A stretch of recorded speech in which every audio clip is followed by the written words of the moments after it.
Hi, it's Lindley Oz.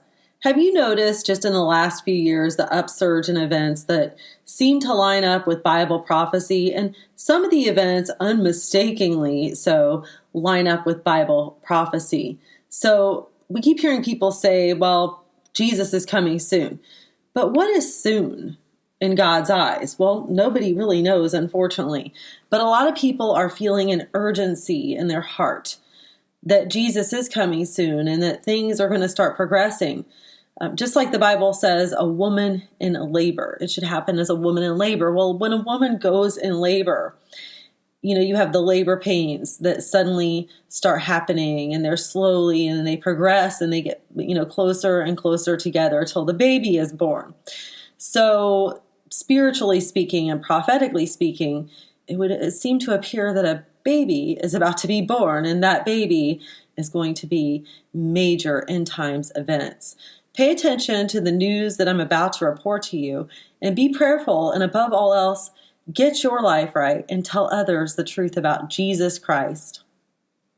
Now, I don't know about you, but I found this piece here very interesting. It says, rivers of blood flow through the Bangladeshi capital.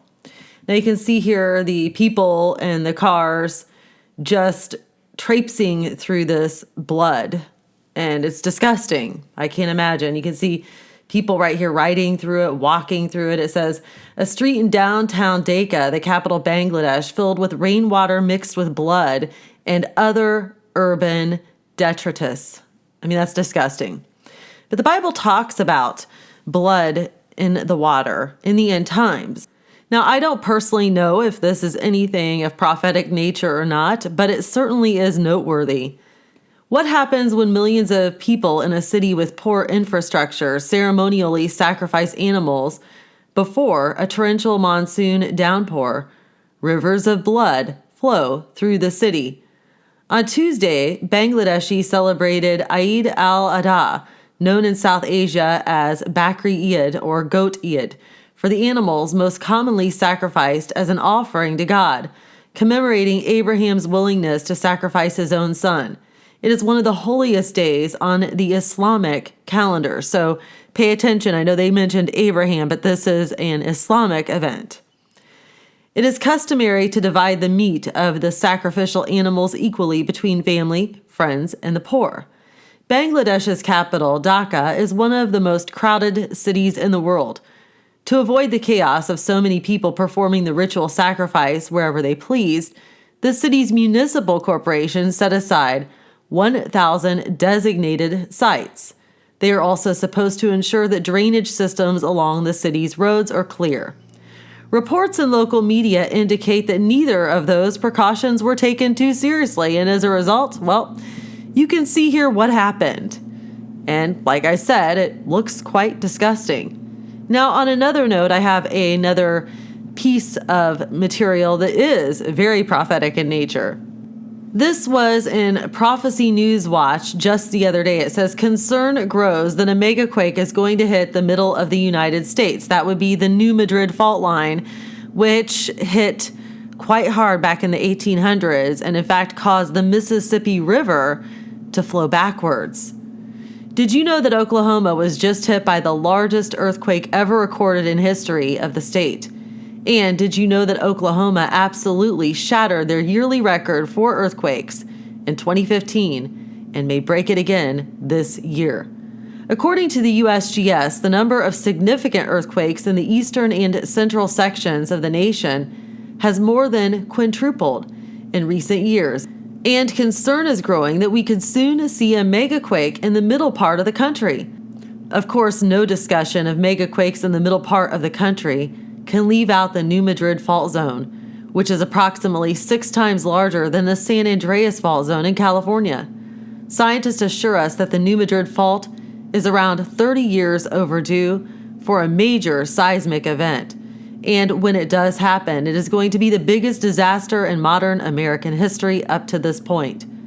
Late last month, 8 states took part in a major drill that simulated what the damage from a New Madrid earthquake might look like. The following comes from a news report that was posted on August the 24th. 8 states are taking part in a multi-state disaster drill Wednesday. Missouri, Kansas, Nebraska, Iowa, Illinois, Tennessee, Kentucky, and Arkansas all took part in the Show Me Mass Care exercise to practice how they would react during a major earthquake along the New Madrid fault line, which is a major source of earthquakes in the Midwest and South.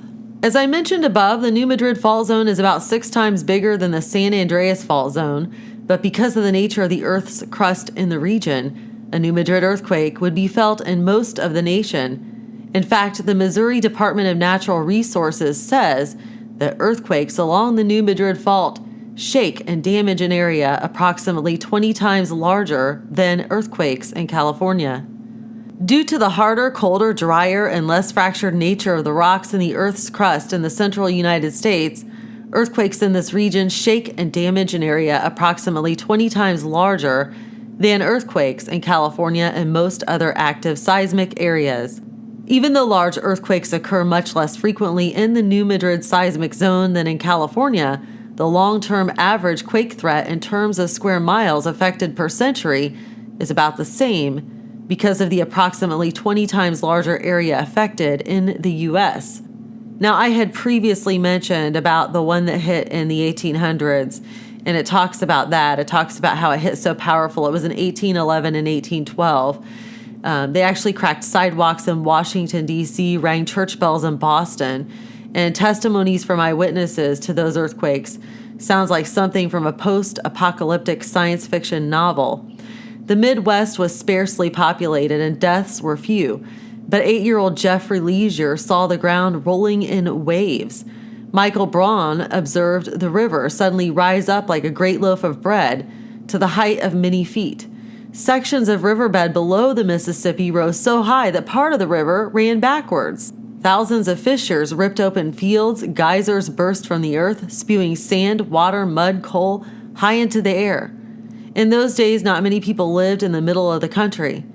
What in the world would such an earthquake look like today? Well, they also didn't have the technology that we are so dependent upon today. Think about that. I also want to point out there are 15 nuclear reactors sitting inside the New Madrid fault zone. So if a megaquake did hit the region, we could be looking at Fukushima times 15. And the earthquakes in Oklahoma, not a part of the New Madrid fault zone, just continue to keep getting bigger and bigger.